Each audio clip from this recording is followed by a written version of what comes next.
ஆரம்பிச்சு ஏய் அப்புறம் பார்த்தே ரொம்ப நாள் ஆச்சு. ஸ்டான்லி வேறு வந்துட்டேன். ஸோ ரீஃபர் வருது. ஏன்னா ஈவெண்ட்டில் பார்ட்டிசிபேட் பண்ணுறது. இல்லைடா, எனக்கு இந்த ஆடுறது பாடுறது எதுலேயும் இன்ட்ரெஸ்ட் இல்லைடா. நான் வந்து என்னடா பண்ண போகிறேன்? நமக்குள்ளே இருக்க திறமை எல்லாத்தையும் திரை போட்டு காட்டுறதுன்னு ஈஃபர் நிறைய ஈவெண்ட்ஸ் வச்சுருக்காங்கடா. எனக்கு தான் அப்படி எந்த திறமை இல்லையே. என்னடா இப்படி சொல்லிட்டேன்?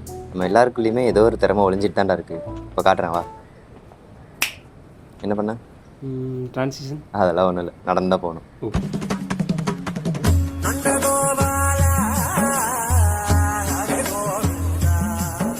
என்னடா எழுதுற? கவிதை எழுதுகிறேன். கவிதையா? எங்க உன்னை எடுத்து விட பார்ப்போம். இத கேளேன். கவிதையும் காதலும் ஒன்று. ஏன் தெரியுமா? ஏன் ரெண்டுமே உனக்கு வராது அதானே? இல்லப்பா, ஏனெனில் இரண்டிற்கும் காரணம் தேவையில்லை. பாத்தியா, இந்த மாதிரி கலர் கலராக கவிதை எழுதுறவங்களுக்காகவே இருக்குடா ஐஃபோரியாவில் போயட்ரி, ஸ்போக்கன் போயட்ரின்னு.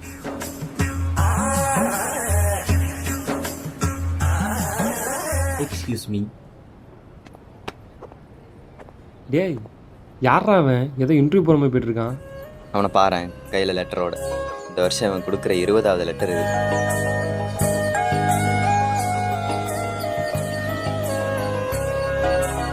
அந்த பொண்ணு ரிப்ளை பண்ணாதுன்னு தெரிஞ்சோம் திரும்ப திரும்ப கொடுக்கறவனோட மனதைரியத்துக்காகவே நீ யூஃபோரியாவில் ப்ரைஸ் கொடுத்துடலாமா? அவ்வளோலாம் பட்ஜெட் இல்லை மச்சி. ஆனால் இவனை மாதிரி ஆளுங்களுக்காகவே இருக்குது யூஃபோரியாவில் லவ் லெட்டர் ரைட்டிங் காம்படிஷன். டேய், இதுக்கெல்லாமாடா காம்படிஷன் வச்சுருக்கீங்க? இதோ அவனை பாறேன். அவன் போன வாரம் என்ன சொன்னான் ஞாபகம் இருக்கா? Flashback. Basically, I'm an arranged marriage guy. இந்த மாதிரி மனசாட்சியை இல்லாமல் மாற்றி மாற்றி பேசுகிறவங்களாக இருக்குது ஈஃபோரியாவில் ஃபார் அண்ட் அகெயின்ஸ்ட்னு ஒரு டிபேட் ஈவெண்ட்.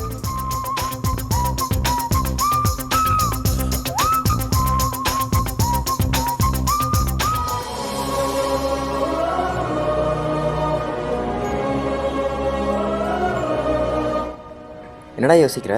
அது ஒன்றும் இல்லைடா, ஒரு மேட்ரு கண்டுபிடிக்க பார்த்துட்டேன். என்ன மேட்ரு? சாகிறதுக்கு முன்னாடி ராஜசேகரன் தயாள் காதில் என்ன சொன்னான்னு தெரியுமா? இன்னும் கொஞ்சம் சத்தம் கம்மியாக சொல்லியிருந்தீங்கன்னா நீ என் காதில் என்ன சொன்னானே எனக்கு கேட்டிருக்காரு. போடா டே. கண்டுபிடிக்கிறேன். இவனை மாதிரி துப்பறிவானுக்காகவே இருக்குது ஈஃபோரியாவில் ட்ரெஷர் ஹண்ட்னு ஒரு ஈவெண்ட்.